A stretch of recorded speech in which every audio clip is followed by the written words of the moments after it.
very specific, concrete proposal and see what happens. So I'm just going to lead you through how I filled in this chart without a lot of ceremony or fuss. This is not a speech. This is more like an exercise, but I hope it will be interactive and interesting. So the problem I want to deal with is the kind of the underbrush of cybersecurity, not the big attacks on the grid, not the fancy non-state actors going after Estonia or whatever, but simply the fact that consumers are not just innocent victims many times, but they're innocent attackers, because the whole broad public internet is insecure. People become part of botnets, they give away their passwords, and you can sit here and say they're stupid, we should educate them, but I'm not sure that's going to work. And that's the problem.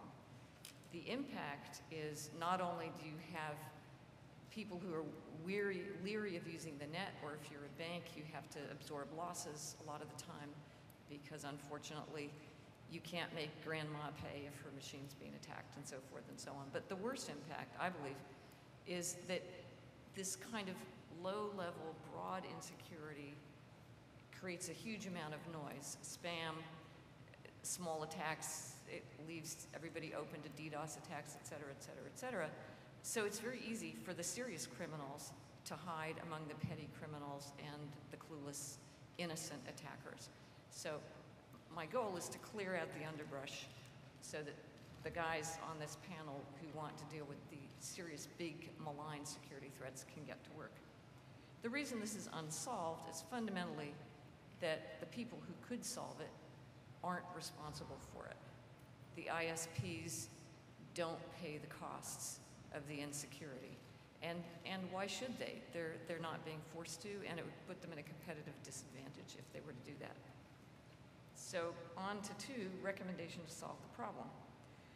The first thing that should happen is government should assign liability to people who, and if you don't want to call it liability, you can they should assign the responsibility for fixing the problem to the people who can fix the problem, which by and large is the owners of the platform, the vendors of the software, the internet service providers, the mail providers.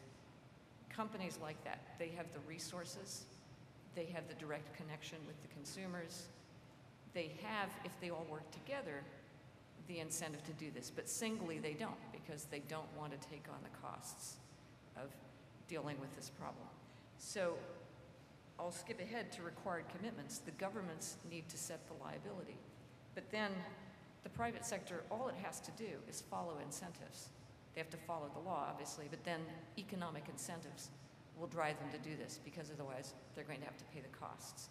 So included in the parties that would be part of this market likely would be insurance companies, because the ISPs and other people will want to lay off the costs to the insurance companies, and the insurance companies, just as they do with fire and other risks, will come in and inspect them, so that putting the role of the insurance companies in kind of risk auditor position, which happens in financial circles all the time, would be part of how this whole thing would flow. The ISPs would, first of all, do more and more sharing of data, which they're doing already. They would detect patterns of suspicious behavior, and as Comcast has done off its own bat, they would go and shut down machines that seem to be infected. But more and more ISPs would do this on a much broader scale. And again, it would not save the Pentagon, but it would very much clear up the underbrush of insecure companies. I suggested to Ed Amoroso of AT&T, who I hope is here somewhere in the audience, that he should do that, and he said, we can't guarantee the security of your grandmother's PC, but in our labs, we're working on something that would be more like an old VT100 terminal that would look like a PC. So grandma could use it, but her data and stuff would be in the cloud where we could monitor it more effectively. I think that would be a great solution.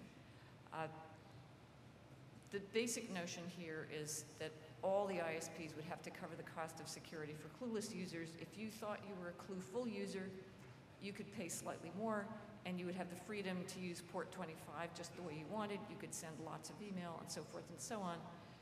And so we would have kind of risk-adjusted pricing.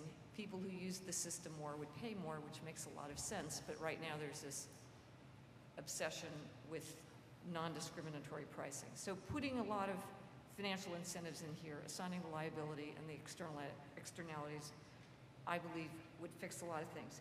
The benefits of the recommendation, the last points, you would reduce spam and malware and fraud and inadvertent fraud and all kinds of bad stuff. You would increase trust in the internet.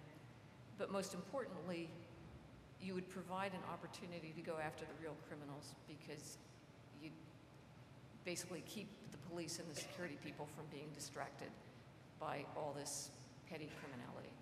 Thank you very much.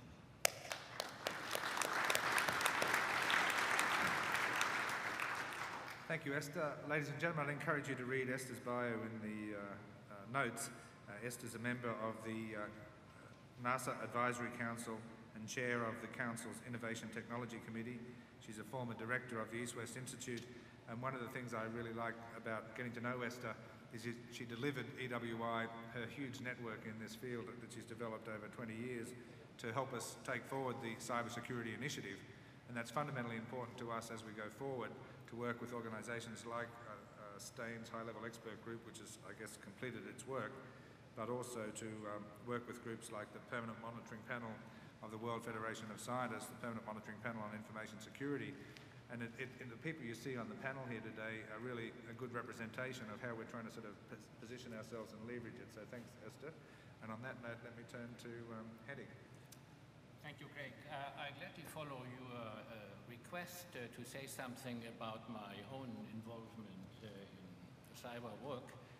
But I also wanted to make a point on the topic of our session, which is transnational public-private partnership. In fact, I think I can combine the two very well. I want to make the point that the need for and potential of transnational public-private partnership can very well be demonstrated at the hand of one example: cyber repression.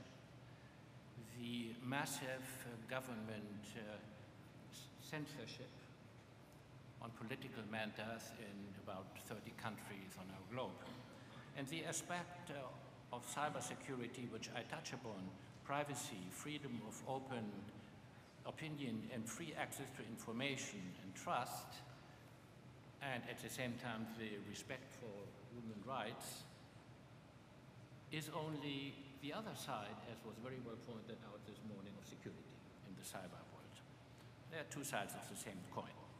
Now, if I talk about cyber repression, a term which has been coined by the European Commission, and I think it covers the subject very well, then I can make reference to a paper from our group, the World Federation of Scientists, and which is a conference document here. It is out on the tables. Some of you may already have it. And it is evidence of the partnership which the EastWest Institute and the World Federation of Scientists have entered into.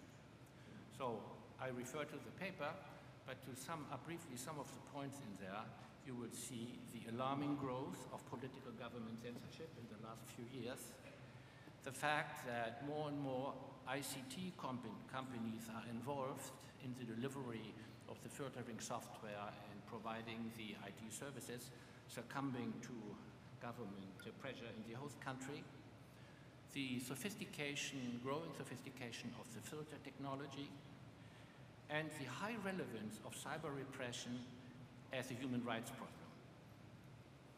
A key sentence of our paper is, the internet is a new front in the struggle for human rights and freedom of opinion. And of course, I highlight also the important covenants, human rights covenant, where government censorship is barred. And I make